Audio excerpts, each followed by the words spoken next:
Radio UNAM es un medio que promueve el diálogo, la diversidad y la libertad de expresión en un marco crítico y respetuoso. Los comentarios expresados a lo largo de su programación reflejan la opinión de quien los emite, mas no de la radiodifusora.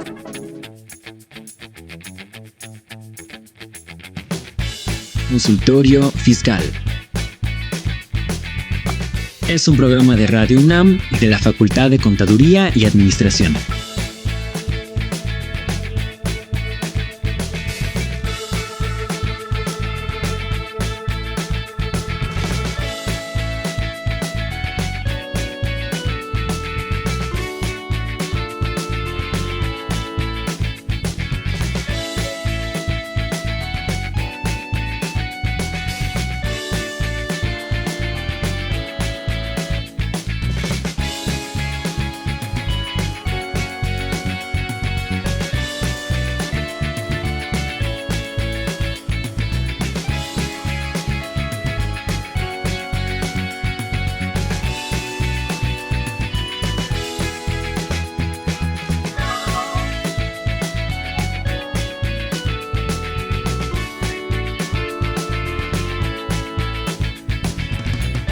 Muy buenas tardes, ¿cómo están ustedes? Les damos la bienvenida a su programa Consultorio Fiscal Radio. Los saluda Susana Mireles.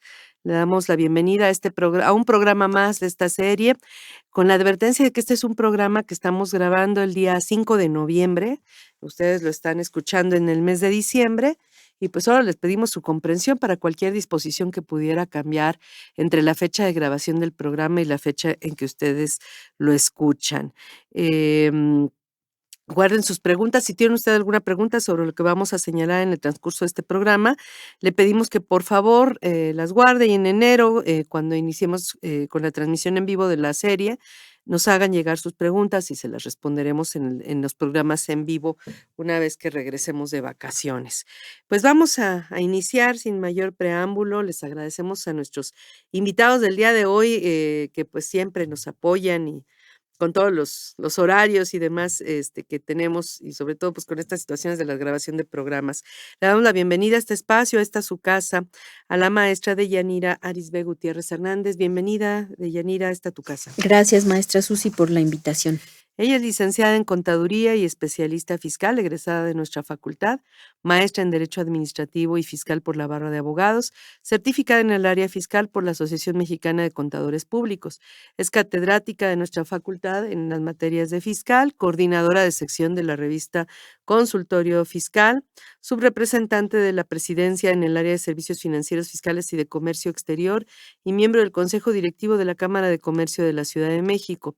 Síndico suplente de contribuyente en la administración del SAT del Norte, la Ciudad de México, presidenta de la Comisión de Comercio Exterior de la Asociación Mexicana de Contadores Públicos y socia directora de Arisbe Corporativo Jurídico Fiscal Sociedad Civil, además de coautora de diversos libros y artículos especializados. Pues nuevamente gracias por estar con nosotros. Gracias, maestra.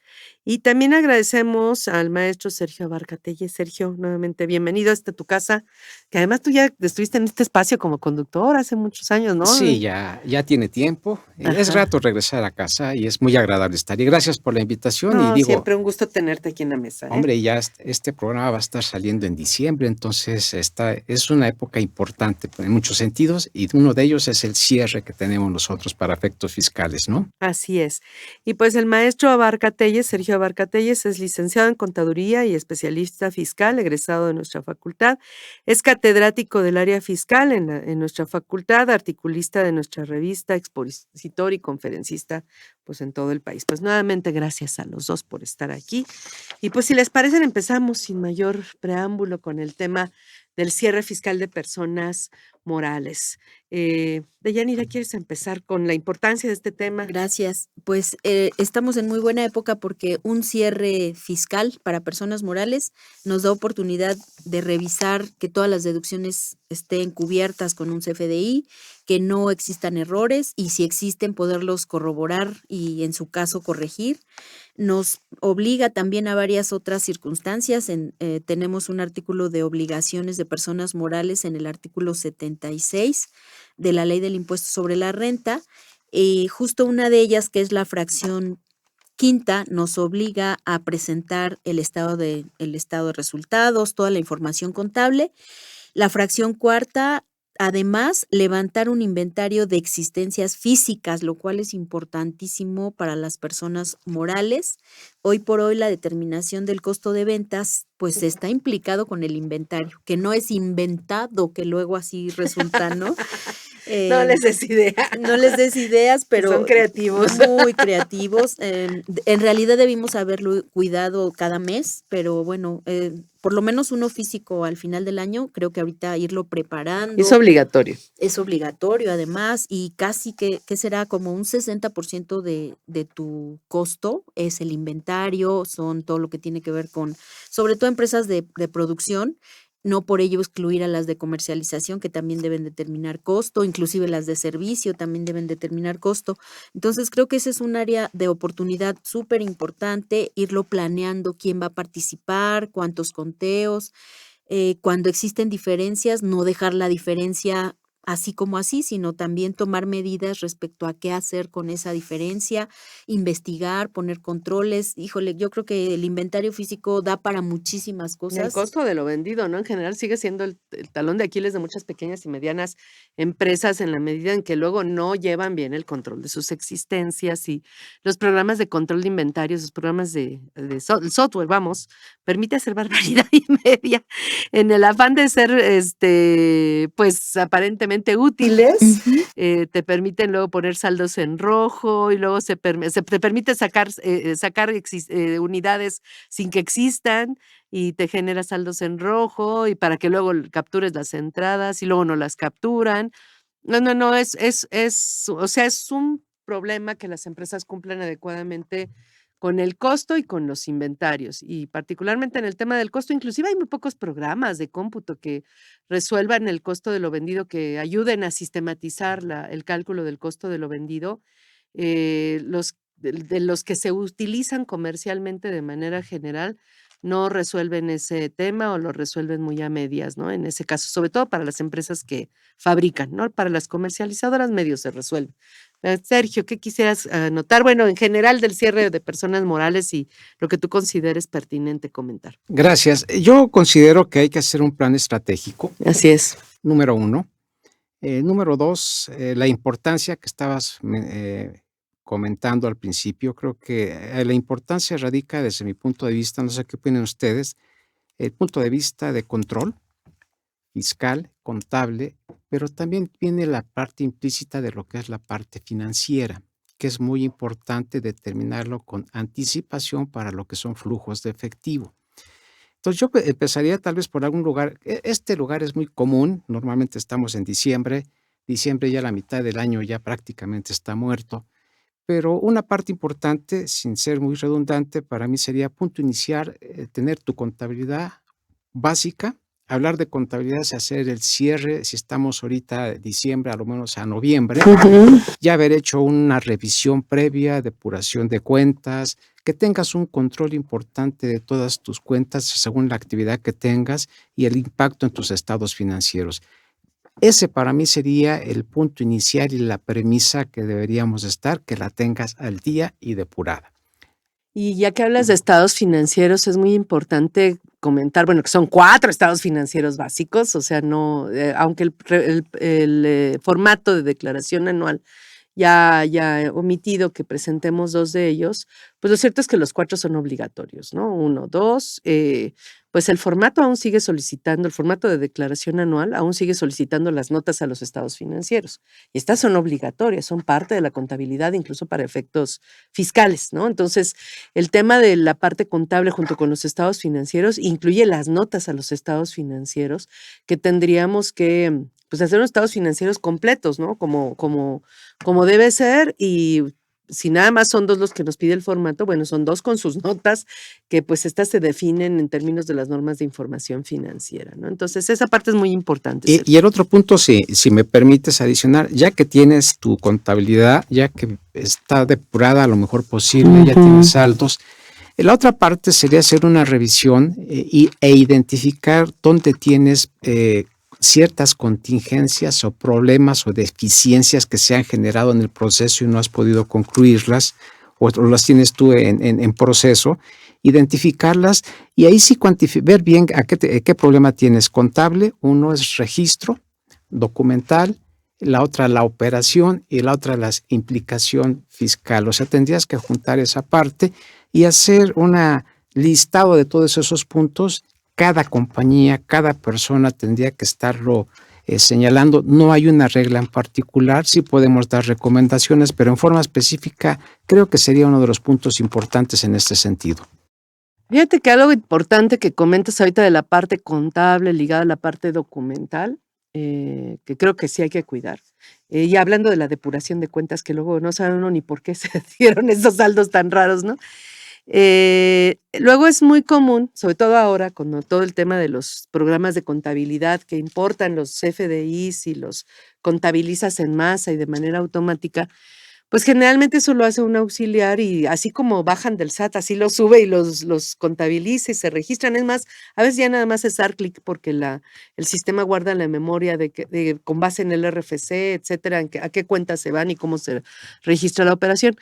Pero muchas veces se deja de lado que dentro de los comprobantes que podemos estar descargando están CFDI sustitutos, por ejemplo, que ya se contabilizaron originalmente en el mes en que se emitió el CFDI original, valga la redundancia, y que por alguna razón se sustituyeron, se cancelaron los originales, se sustituyeron por unos nuevos, y la operación en realidad fue de meses atrás y se registró en el mes al que correspondía y todo, pero cuando nos hacen el CFDI sustituto, muchas veces contabilizan otra vez el CFDI sustituto y se duplica el registro, ¿no? Entonces, yo creo que en el caso de, por ejemplo, de los CFDI sustitutos, que hay que bajar las relaciones de CFDIs a Excel y ver qué CFDIs tienen relaciones con otros CFDIs y cuál es el tipo de relación que tienen. Y todos los que tienen CFDI relacionado con tipo de relación 4, que son los CFDI sustitutos, pues de entrada, desde mi punto de vista, en primera instancia yo no los debería registrar, salvo excepcionalmente, o sea, salvo que sea un caso muy particular, porque en general la mayoría de las operaciones sí se llevaron a cabo en la fecha original y simplemente hubo algún tema de algún dato en el comprobante por el cual tuvo que ser modificado el comprobante y que a lo mejor la operación como se registró originalmente era la correcta. O sea, hay que validar cuál es el registro que debe prevalecer, pero en principio el que debe prevalecer por regla general, pero con excepciones, es el original y probablemente de entrada esos yo no los contabilizaría y más bien me iría a ver en esos casos por lo menos qué pasó, ¿no? Para ver si sí lo registro o no lo registro. De entrada no lo hago automáticamente. Eso es el primer mensaje, ¿no? En ese caso. Lo mismo pasaría con los FDIs de anticipos, ¿no? Si se registran como anticipos y ya después cuando nos emiten el comprobante con todos los datos, pues hay que ver que se haga el registro correcto, ¿no?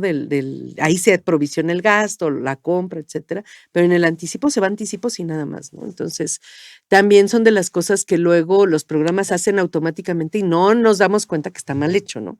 Entonces, hay que tener cuidado con ese tipo de operaciones y hay varios casos varios casos particulares de comprobantes que a lo mejor iremos mencionando, pero sí en la depuración hay que tener cuidado de que no se haya duplicado el registro en ese tipo de situaciones, ¿no? Uh-huh. No hay duda.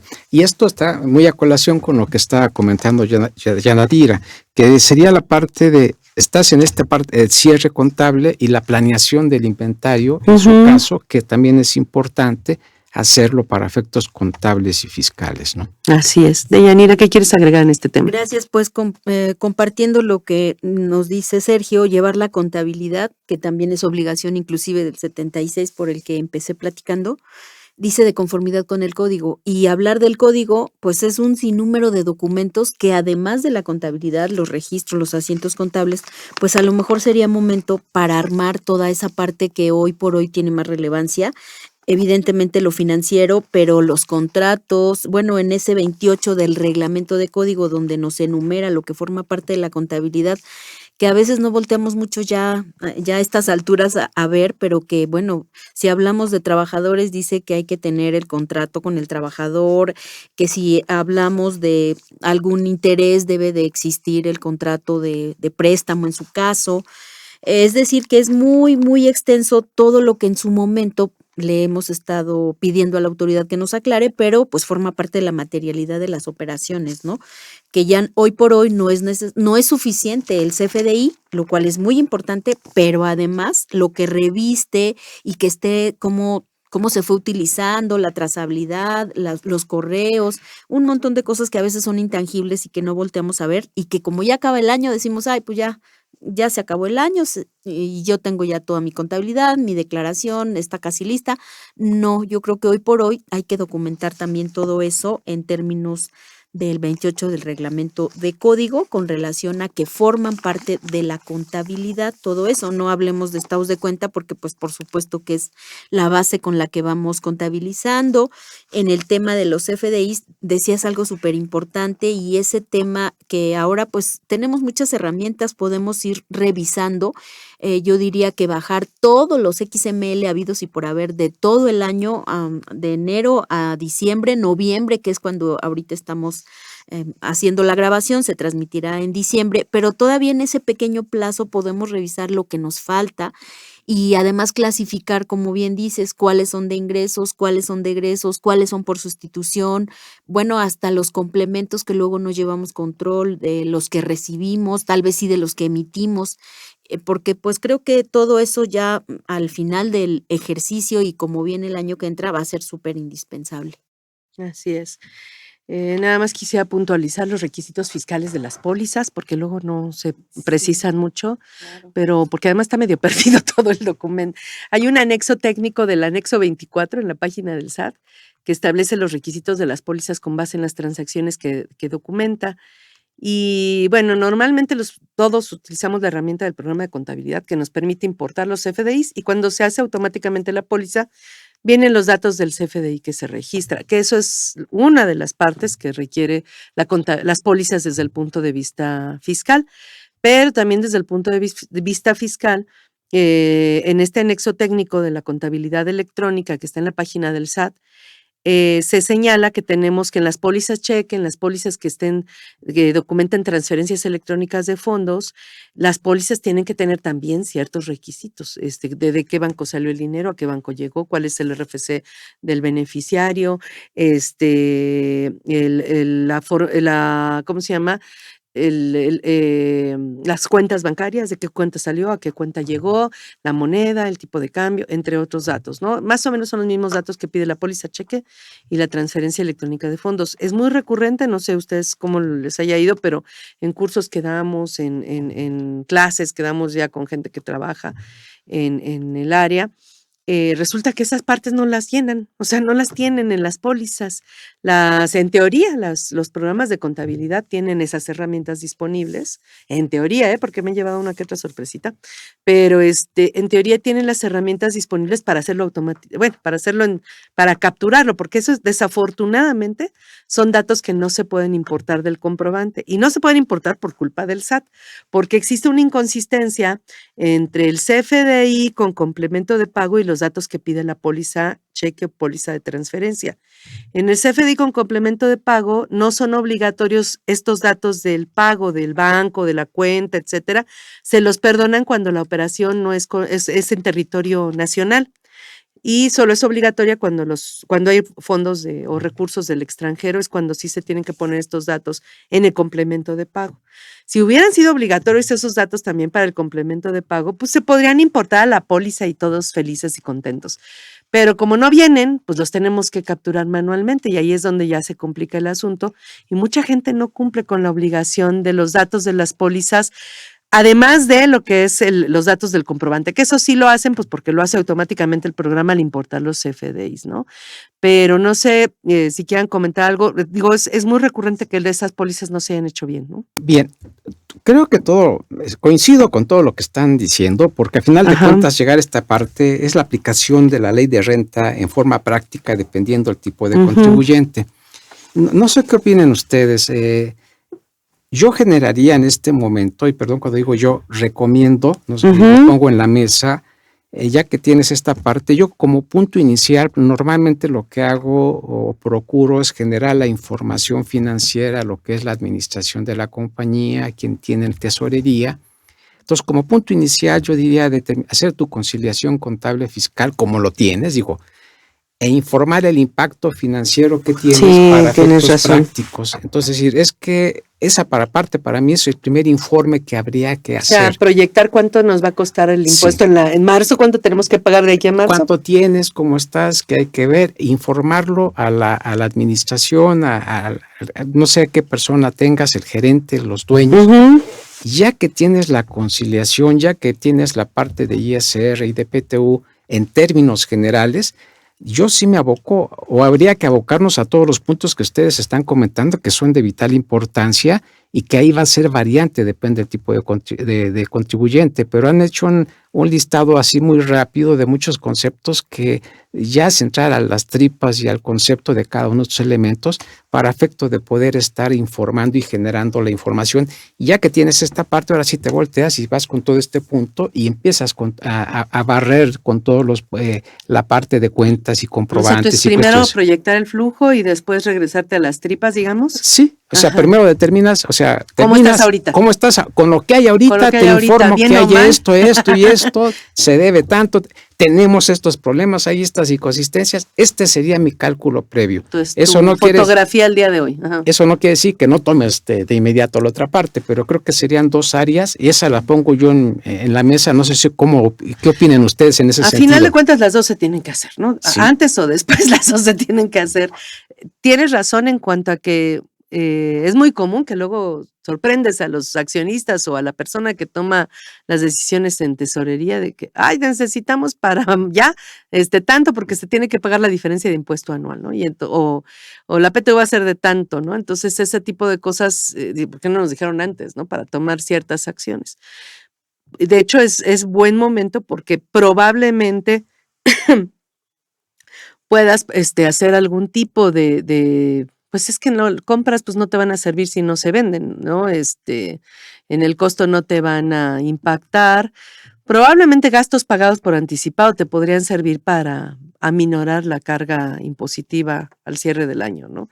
Eso pudiera ser una posibilidad, a lo mejor adelantar algunos bonos a los empleados que ya tienes proyectados para el año que entra, si tienes el flujo, pues pagarlos en este año para bajar la carga impositiva, o sea, hacer una planeación, diríamos, en el punto de vista de flujo de efectivo y toma de decisiones para disminuir en sí la posible carga impositiva que se pueda venir para marzo, ¿no? O sea, las diferencias de impuesto que puedan venir entre enero, febrero y marzo. O a lo mejor anticipar la presentación de la declaración anual, que esa podría ser otra alternativa. ¿Qué beneficios tendría, Sergio, ya que tocaste este tema, adelantar la presentación de la declaración anual? Normalmente la presentación de la declaración anual, creo que el presentarla de entrada todos te dicen que al mes de marzo. Yo creo que este es un punto, en teoría viendo la ley y dices, bueno, es el plazo, pero lo que va a generar mucho cuando la presentes es el resultado fiscal que tú tengas. Uno, si traes pérdidas fiscales, sería importante para efecto de amortizarla. Dos, para efecto de lo que es coeficiente de utilidad, el impacto que tú tendrías en pagos provisionales. Tres, la otra parte que tendrías que ver en lo que sería la declaración, si generas un saldo a favor, no generas un saldo a favor para poderlo compensar. Y yo creo que serían 3 puntos importantes financieros que habría que estar considerando. O sea, si por ejemplo ya sé que voy a tener saldo a favor, ya es un hecho casi que va a tener saldo a favor, a lo mejor presento la declaración anual antes del 17 de enero. Para no presentar el último pago provisional, o ya sería en ceros prácticamente, ¿no? Para no pagar más. Y el coeficiente del siguiente ejercicio. Ese sería primero un punto de no pagarle más al SAT para no inflar un saldo a favor. Entonces, mejor presento el anual antes del último pago provisional y ya generé el saldo a favor y ya no pago más, ¿no? Esa podría ser una alternativa, ¿no? Aunque ahí, como si lo permite el formato. Aunque el problema que tienes es que de acuerdo con ley de renta, tienes la obligación de cumplir con el pago provisional. Y en su caso, para no hacerlo disminuir, tenías que haber solicitado la disminución del pago provisional. O sea, no se podría en ese caso. A ver, sí lo puedes hacer. Que sea lo correcto es otra circunstancia. Yo creo que en el plano que estás comentando, partiendo que, si entiendo bien, el razonamiento que dices es los pagos provisionales son una cuenta del impuesto. Si yo pago el impuesto, pues ya está pagado. lo que yo estoy generando. Los pagos provisionales lo van a incrementar, que esa es entiendo la parte Habría que que estás ver si el tomando. formato lo permite, porque también ya los formatos están muy cerrados y digo, tienes que presentar diciembre, porque no te va a dejar el formato presentar la anual si no presentaste los 12 pagos provisionales, porque los ingresos los jala de los pagos provisionales. De Entonces, entrada, por procedimiento ya está generado. ajá, Y ese de los sería CFDIs, uno, ¿no? ¿no? También. Sí, para de los para el CFDI, pago. ya eso lo haces en CFDI, enero, luego ya el están pago. los CFDIs hasta diciembre y vamos a suponer que presentas el pago 12, sí, pero lo tendrías que hacer casi el mismo día que el anual Y la otra, y que te permita pagar menos o cero, ¿no? y Sí. posiblemente, no sé qué opinen ustedes, dices, ok, no haces el pago, eso no te presentaste la obligación formal, pero no cumpliste con el pago. Ujú. Entonces sí le causaste perjuicio al fisco. Entonces lo que procedería en ese caso, ya Paga que el pagar financiamiento. únicamente lo que sería el financiamiento y Sí. estás limpiando y estás en forma correcta y no le estás generando ningún perjuicio al fisco. federal. Pero si la declaración anual se presenta antes del 17 de enero o el 17 de enero junto con el último pago provisional, no habría perjuicio al fisco, porque ya ahí haríamos la cuenta de que me deben el fisco en lugar de que yo le deba, ¿no? Sí, aunque en la revisión te van a decir, tú tenías que haberlo pagado. Pero los recargos, ¿de qué fecha te los generarían? Los recargos ahí de No entrada habría es- recargos porque se presenta la declaración en tiempo, pero no pagué. Entonces, la diferencia que no pagué generaría recargos de qué fecha. Digo, porque ya estás generando, para efectos prácticos, hablas debiste haber efectuado el pago y lo realizas, está en el mismo momento, que es la parte que estás haciendo anual. mención, ¿no? Ajá, ese es el tema, ¿no? En ese caso. Pero bueno, ese sería uno. El otro es, voy a tener pérdida. Una pérdida, voy a tener pérdida, vamos a suponer. Sí. Primero, ¿de cuánto va a ser la pérdida, no? O sea, ahí hasta puedo administrar la pérdida y eso no es ilegal. Yo puedo renunciar o ejercer algunas opciones para bajar deducciones, por ejemplo, deducción de inversiones. Le puedo bajar el menores. porcentaje para no inflar una pérdida innecesariamente y tener una pérdida menor si se puede, ¿no? Hasta donde se puede, obviamente legalmente lo permite la ley. Y eso me permitiría a lo mejor, no inflar las pérdidas innecesariamente, podría ser un punto, ¿no? O simplemente si tengo pérdida y yo traía coeficiente de utilidad, pues en un momento determinado, si sé que voy a tener una pérdida pequeña, a lo mejor al administrar mis deducciones cambio a que sea una utilidad con un coeficiente muy pequeño, ¿no? Eso me permitiría administrarme para el año 2026, ¿no? Y tendrías algunas facilidades, por ejemplo, cuando adquieres el bien, tienes la posibilidad de empezar la deducción de inversiones hasta el próximo ejercicio, o sea, sería ese tipo de cuestiones de administrar que las ya deducciones, está ¿no? directamente Ajá. en ley. Y la otra, pues lo presentas para poder aplicarlo en tus pagos provisionales, que esa es la parte que Generar el sería. saldo a favor anticipadamente, lo antes posible para si ya sé que voy a tener saldo a favor, lo compenso lo más pronto posible, no me voy a esperar hasta marzo o abril. Entonces también tengo que proyectar cuándo presento la declaración. Y creo que esos puntos son importantes desde el punto de vista financiero y para la administración. No estoy quitándole valor a lo que hemos estado comentando porque previamente. estamos hablando de dos temas, o sea, pero esto. Yo creo que esa sería una parte importante y fundamental que genera esto como una buena administración en lo que sería la compañía. Así es.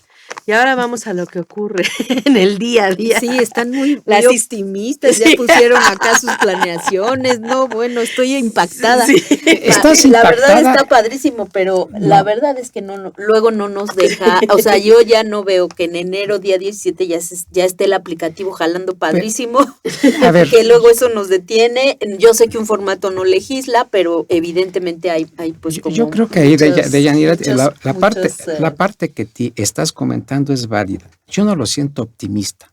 Yo creo que lo tienes que hacer en mi punto de es vista. parte del cierre, ¿no? De lo que tenemos que anticiparle al esa es la otra parte. empresario. Y lo otro que estamos comentando, cuando es la contabilidad, implica controles y cuestiones que tienes que ver. Ahora, si estás hablando que tienes una compañía con bastantes problemas de lo que estamos comentando, cambiamos de escenario. No, pero aparte, ¿sabes? Estamos hablando ya estamos en diciembre. Pero también creo que pues pudimos haber hecho hasta mes con mes ir cuidando al empresario, que es lo que a veces no se dan cuenta que sí hacemos, ¿no? Para nuestros clientes, nuestros empresarios. O sea, ir cuidando cómo vas, cuál es tu utilidad, cómo vas a salir. Digo, lo dejamos como en el mejor de los casos ahorita en diciembre para decirle, oye, vas a salir a pagar tal cantidad en el mes de marzo, hay que tener los recursos y como bien dicen los dos, oye, ¿qué te parece si utilizamos porcientos menores de deducción? Dice Susi, para poder... Inicias la deducción al año que Claro, entra para de no los activos generar fijos. pérdida, porque fíjate que si tienes pérdida nos vamos a ir a 2, Coeficiente de 3 años utilidad, atrás, el coeficiente que es muy alto. alto, ahorita no tenemos ventas, no hay contratos, no, todo eso es valiosísimo, sí, claro que sí, por supuesto. Y la época económica, a lo menos en términos No, generales, terrible. está complicada. Adelante. Pues vamos a una pausa y ahorita regresamos a este drama. Es bueno, vamos a la pausa y regresamos después de la misma. Continúen con nosotros. XEUN AM 860 Radio UNAM. ¿Los impuestos le causan problemas? ¿Dolor de cabeza? Ay, ¿qué le puedo decir? ¿Problemas de estrés? Ujú. ¿Malestar estomacal? Ay, ¿No puede dormir? ¿Cuenta ovejas hasta el infinito? Basta de sufrir. Nosotros tenemos la solución. La Facultad de Contaduría y Administración te asesorará en tus obligaciones fiscales, laborales y de seguridad social, tanto de manera personal como vía telefónica. Así es, ya no te preocupes por tu declaración anual. El Departamento de Asesoría Fiscal Gratuita, que se encuentra en la División de Estudios de Posgrado, te ayudarán en lo que necesites. oh, qué bien. ¿Y qué tengo que hacer? Solo tienes que llamar al 55 50 79 98. Y no solo te atienden de manera personal o telefónica, también contamos con correo electrónico. Sí, escuchaste bien, correo electrónico. Escribe a consultoriofiscal@fca.unam.mx. Con toda la ayuda que tendrás por parte de asesoría fiscal gratuita, tus malestares se irán al...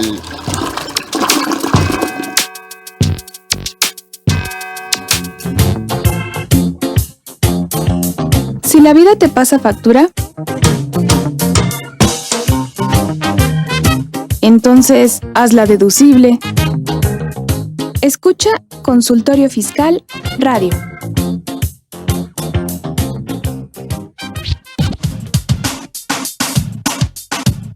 Consultorio Fiscal Radio. Bueno, ya estamos de regreso, continuamos con el tema.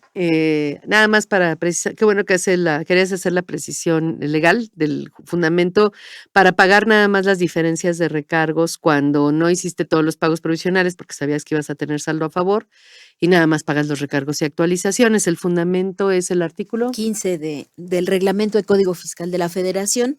Está por ahí escondido, pero sí es muy valioso justo para Ajá. aquellos casos en que tienes un saldo a favor y lo vas a pagar. O sea, nada más debes el financiamiento, como bien dice Sergio. Ajá, aunque no es que claramente el artículo diga que no pagues más que los recargos y las actualizaciones. Lo que regula el 15 es que si tienes un saldo a favor antes y debes dinero de meses posteriores, pues que no causan recargos ni actualizaciones. Esa es una. Y la otra, que si tienes un impuesto que no has pagado oportunamente y después, meses después, sale un saldo a favor, que sería el del anual, por ejemplo, que nada más pagues recargos y actualizaciones hasta la fecha en que surge el saldo a favor. Eso es lo que dice básicamente el 15 y se le ha dado esta interpretación extensiva en el caso de no pagar a lo mejor a veces los pagos provisionales que de hacerlos, pues te llevarían a más saldo a favor y nada más pagues el financiamiento que son los recargos y las actualizaciones, ¿no?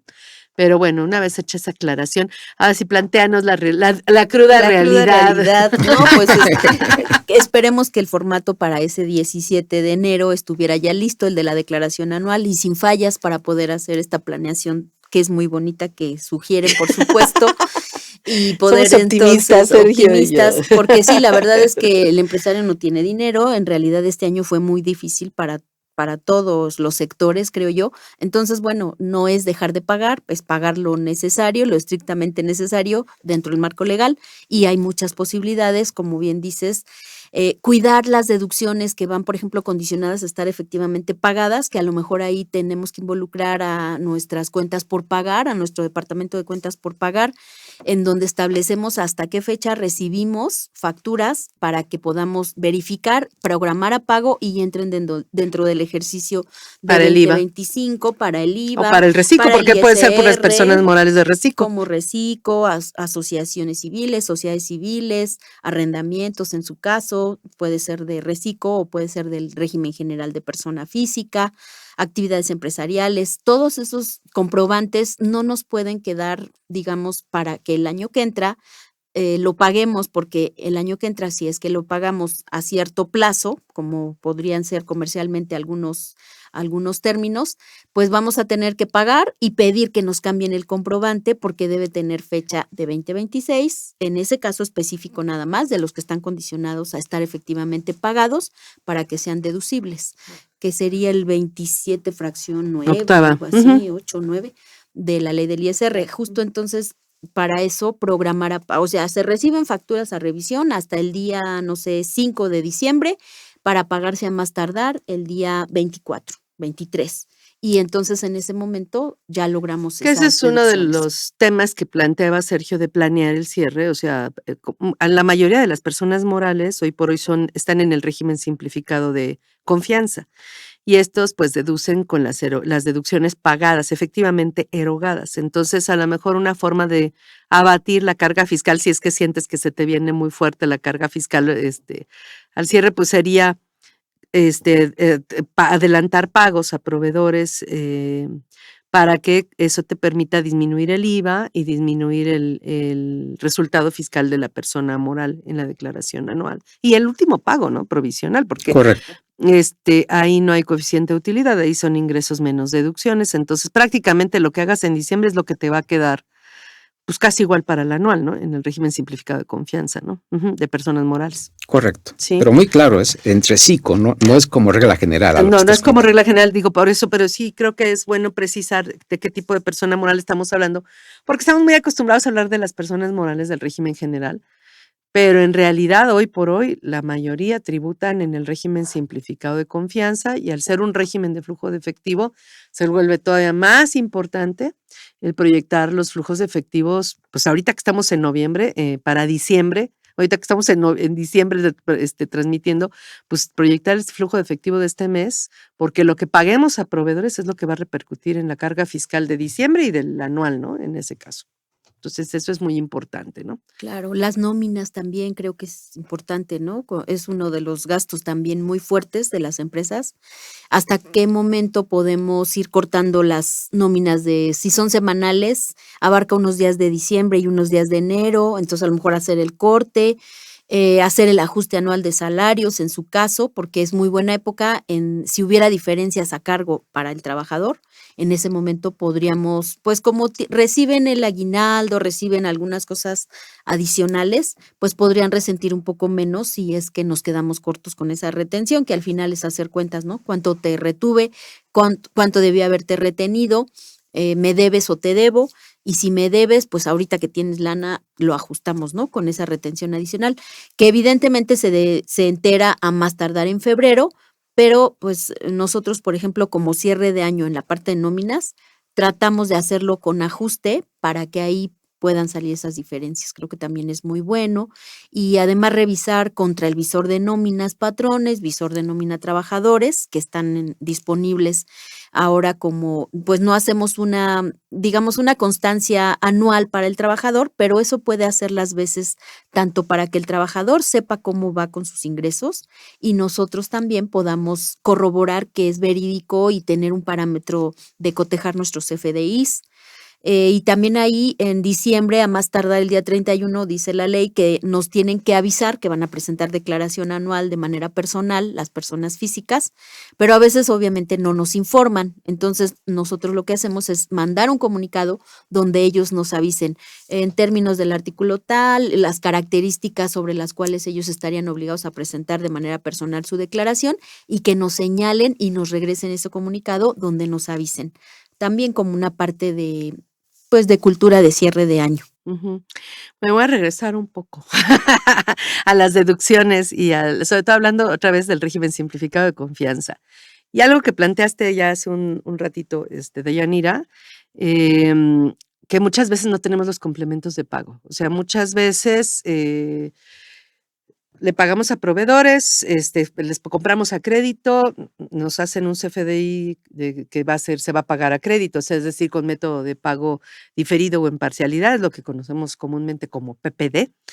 Y después les pagamos y luego resulta que no recabamos los complementos de pago, ¿no? Entonces nosotros hacemos a lo mejor, y ahí hay un problema, hacemos normalmente el cálculo de los pagos de IVA, por ejemplo, de ISR para el régimen simplificado de confianza, como necesitamos conocer el flujo de efectivo, porque son los datos que se consideran para ese tipo de declaraciones.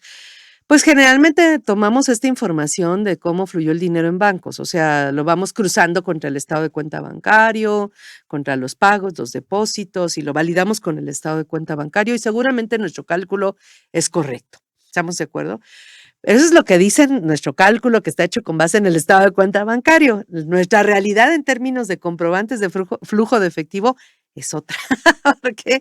Porque precisamente se dan estas situaciones donde en teoría esos pagos efectuados o esos depósitos realizados están amparados por dos tipos de comprobantes. Uno, los CFDIs que emito o que me emiten tipo ingreso con método de pago en una sola exhibición, PUE, o sea que esos se consideran pagados en el mes en el que se emiten, y otros, los complementos de pago, ¿no? Que están referidos a comprobantes, ya sea del propio mes o de meses anteriores que se pagaron en este mes y en teoría me debieron haber dado un complemento de pago. Y en teoría, entonces, todo este flujo de efectivo, ya sea el cobro, ingresos cobrados o costos y gastos pagados, pues en teoría están amparados por este tipo de comprobantes, CFDI tipo ingresos con método de pago PUE o complementos de pago con fecha de pago del mes, ¿no?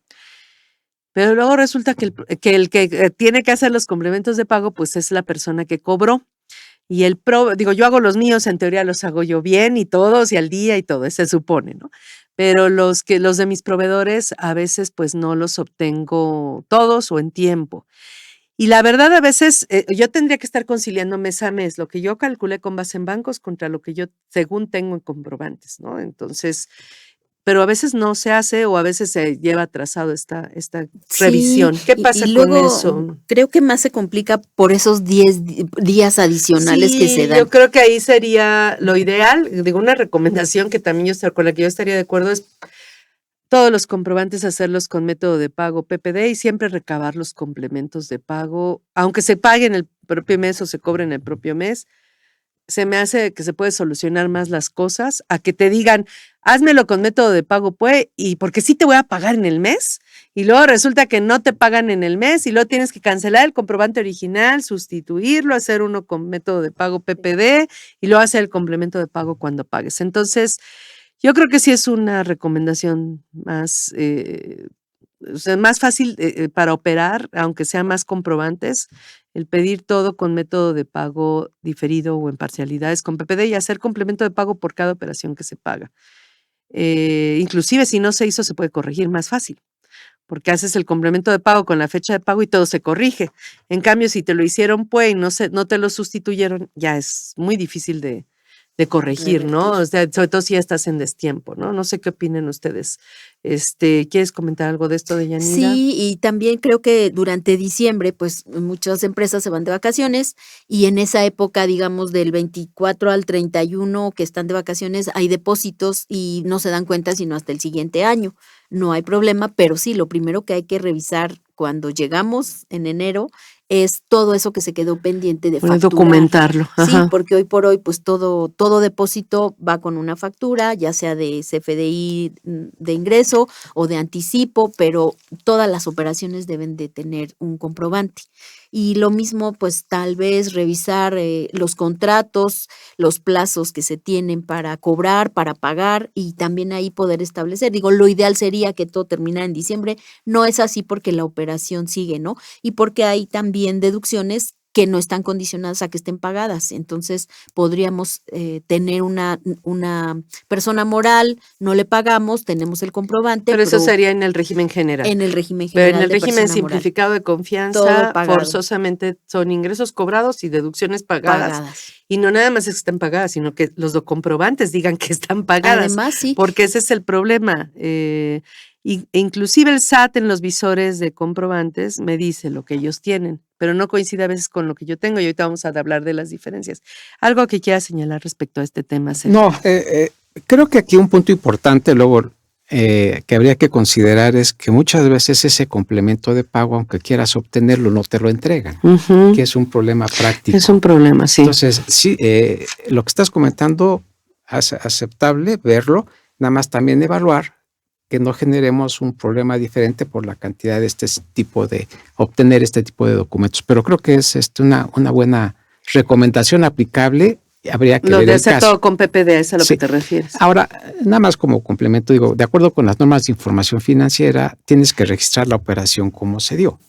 De ahí que por eso tú provisionas tus cuentas de activo y tu pasivo, hablas Siempre de tienes que clientes. provisionar O todo. sea, eso estaría acorde con lo que estabas comentando con el registro contable. Sería Así mi es. punto. Y bueno, aquí, ¿por qué les digo que se me hace más fácil hacerlo así o más recomendable? Porque es más fácil de solucionar. Si a ti te emitieron una factura en noviembre y la pagaste, vamos a suponer, en diciembre, y no te dieron el complemento de pago en diciembre, no hay problema, porque a final de cuentas, aun cuando en teoría tienen que hacértelo a más tardar en marzo, ¿no? Pero en el momento en que ellos te hagan el complemento de pago, como ahí el tema es la fecha de pago. De aplicación. Ajá, la fecha de pago. Entonces, aunque ellos lo hagan en enero o en febrero o en marzo, al ponerle fecha de pago diciembre, el comprobante se va a acumular para efectos de IVA en diciembre. Entonces ya todo se corrige. Sí. En cambio, el que lo hagas puede, y luego que siempre no fue puede porque no se cobró en noviembre, sino hasta diciembre, ya se vuelve muy complicado porque entonces te lo tenían que corregir el comprobante para sustituirlo por un PPD y luego hacerte el complemento de pago. Pero si ya no están en el tiempo para corregir, o sea, para sustituir, ahí es donde entramos en problemas. Es más fácil solucionar el tema de la falta de complementos de pago a que el comprobante original, el emitido, que se emitió con PUE, se cambia a PPD, se vuelve más complejo, ¿no? Entonces, por eso la recomendación en ese caso. Y el otro tema, pues, es que tenemos que buscar organizarnos de alguna forma, pues, para validar que tengamos los complementos de pago en tiempo, porque es muy difícil, ¿no? El SAT, inclusive en los reportes de facturas de CFDIs emitidos y recibidos, sí coinciden con lo que tenemos, pero bajo los parámetros que ellos citan. Te dicen, yo solo incluyo CFDIs con método de pago PUE, bancarizados, y se acabó. Y entonces resulta que tú dices, oye, pero yo tengo un montón de IVA acreditable que no está aquí o de deducciones que son mayores a lo que tú me estás proponiendo. Y pues sabes que esas diferencias tarde que temprano te van a llevar a una aclaración con la autoridad, porque ahora es en lo que se fijan, ¿no? En esas diferencias entre lo que declaras y lo que tienes en comprobantes. Las fabulosas cartas de invitación y revisiones profundas que son... Vigilancia profunda, que bueno. Pero entonces aquí el tema es que en ese tipo de situaciones, pues tengo que considerar cuáles son lo que no reporta el SAT. ¿Y qué es lo que no reporta el SAT? En sus reportes de comprobantes emitidos y recibidos. Todos los CFDIs que tengan método de pago 01, forma de pago, 01, que es efectivo, no los incluye. Sean o no sean deducibles. Es decir, si tú pagaste una factura de 1,500 pesos masiva, aunque sea deducible porque está pagada en efectivo, pero no excede de los 2,000 pesos masiva que marca la ley, no te la consideran. O sea, te excluyen todo el efectivo automáticamente. Y puede haber mucho deducible, que no es lo recomendable manejar efectivo, ¿verdad? Pero bueno, a final de cuentas, si lo necesitas hacer en tu operación, pues lo haces, ¿no? Pero esas te las excluyen. Y cualquier otra que tenga otro método de pago. Hay muchas empresas que operan con plataformas donde las comisiones que les pagan, que las plataformas cobran por el uso de la plataforma vienen con forma de pago 27, que es otras. Y también te las quitan, no las mete el SAT. Y ahí puede haber un grueso de deducciones muy importante, ¿no? Entonces, hablando del reciclo particularmente, que es a lo que me quiero limitar, que es muy común esto, pues ahí no vienen obviamente las nóminas, no vienen lo pagado en efectivo, lo pagado con formas de pago diferentes de bancos, tarjeta, transferencias, cheques, tarjetas, etcétera. Hay que documentar, por ejemplo, los impuestos, ¿no? El impuesto sobre nóminas, hay que obtener los comprobantes, hay que tramitarlos en la página de la Secretaría de Finanzas que les corresponda, y a veces no se hace ese tipo de cosas, ¿no? Entonces, hay que conciliar lo que tiene el SAT. Primero, pues tengo que conciliar lo que tengo en bancos contra lo que tengo en comprobantes. Y luego conciliar contra lo que tiene el SAT, porque el SAT en su reporte de facturas emitidas y recibidas tiene otros importes que no van a coincidir tampoco con mis comprobantes. Entonces se vuelven 3 vías de información: la contable apegada a bancos, la de comprobantes que tú tienes y la de comprobantes que tiene el SAT. No, el SAT ya dijo que pues lo suyo está bien, pero que está incompleto porque dice, yo nada más reporto esto, todo lo demás ya te haces bolas, ¿no? Entonces, pues bueno, a ver que efectivamente sea eso, pero también tengo que ver lo que me falta, ¿no? De comprobantes. Esa parte que comentas, yo creo que es cuando hablamos de la inteligencia artificial. Ya hay programas que tú los adaptas y automáticamente te ahorras mucho tiempo en trabajo y te facilita esta parte que estás haciendo mención y sí te resuelve la vida en cierta forma, ¿no?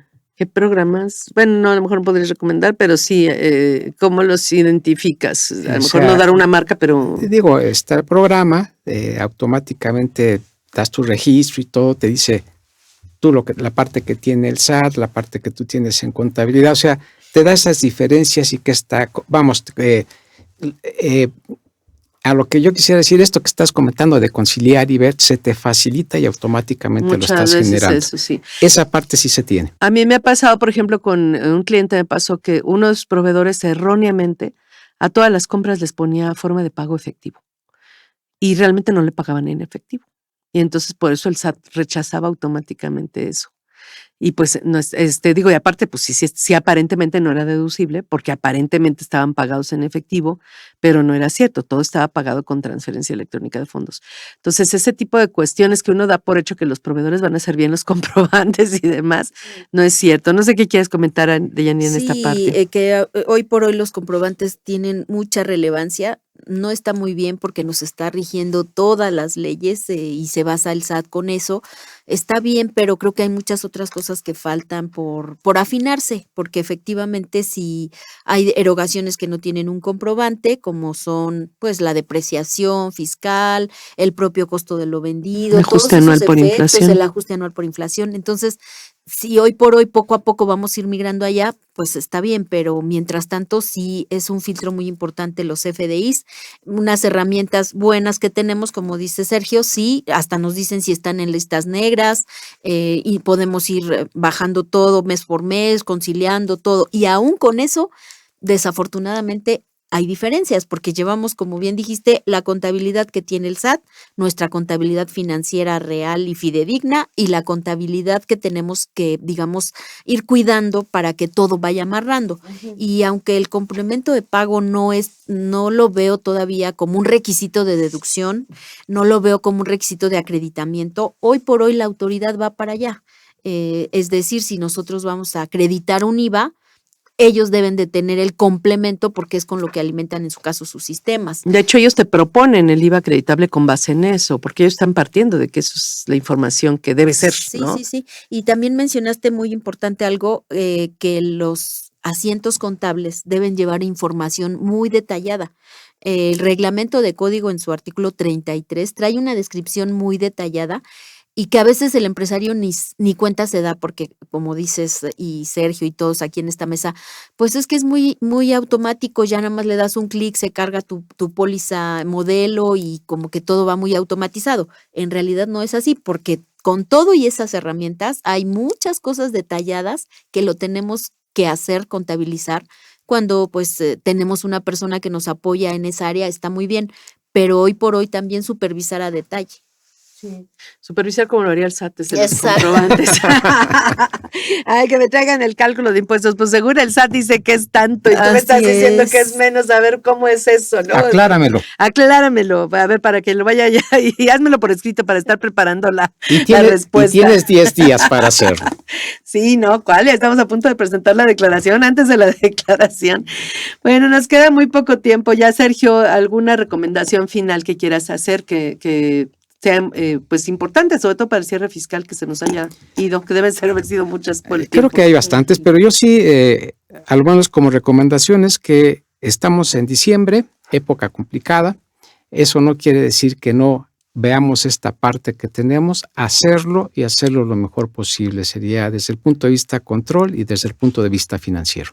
Perfecto. Y de Yanira, todavía tenemos un poquito más por si quieres, pues si quieres ok. precisar alguna en particular que consideres importante, que se nos haya ido. No, muy importante. comentabas régimen el simplificado, pues digo, ahí tienes una gran ventaja que no tienes el ajuste anual por inflación, que en muchas compañías el problema es la utilidad que se genera por el ajuste anual por inflación, que esa parte es importante. Y el otro punto, como lo estás comentando, Yanira, es la parte de costo. Entonces ahí sí hablaríamos de lo que son las adquisiciones en este caso, ¿no? Y que tiene que estar efectivamente cobrado y pagado. Entonces creo que habría que tener claro de qué contribuyente estás viendo y considerarlo para efectos. En reciclo, compras pagadas. En régimen general de personas morales, costo de lo vendido, con todo lo que implica su cálculo, que luego a las empresas les cuesta mucho trabajo eso. Y es un área que casi no se pela, cuesta trabajo. Pues no hay ni programas. El costo es un área que en ratos y si se metiera el SAT, no sabe lo que recaudaría ahí. No, lo sabe muy bien. Y nada más si me permites como paréntesis, en 2, 3 compañías que me ha tocado ver, prestación de servicios, restauranteras, lo que revisaron y se fueron fue el costo de cada uno de los productos. Entonces digo, afortunadamente el cliente con lo que estuvimos trabajando, hicimos la prueba desde que compras el producto hasta que facturas y cuánto corresponde y no tuvimos ningún problema.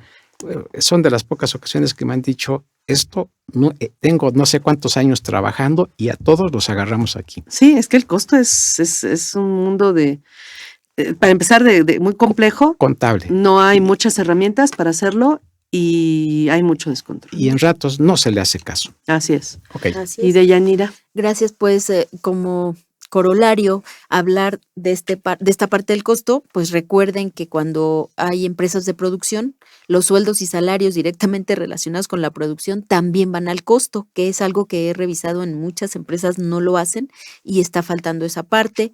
La depreciación relacionada con la producción, así es que hay que seleccionar los activos que son de producción para que también esa parte entre en el costo.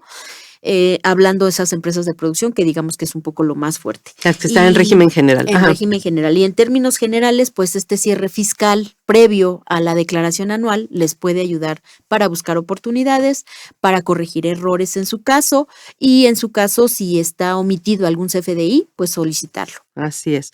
Pues se nos acabó. Muchas gracias a los dos por su tiempo tan valioso.